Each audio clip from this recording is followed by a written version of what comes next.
ఇక్కడ ఇబ్బంది ఉందమ్మా? పెయిన్ రైట్, కొంచెం గీసుకున్నట్టుగా ఉంటుంది ఇక్కడ.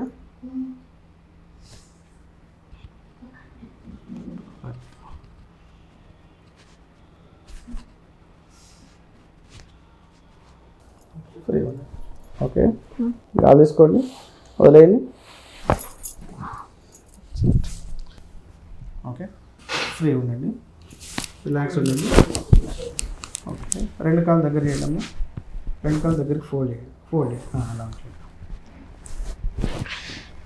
ఫ్రీ ఉంది.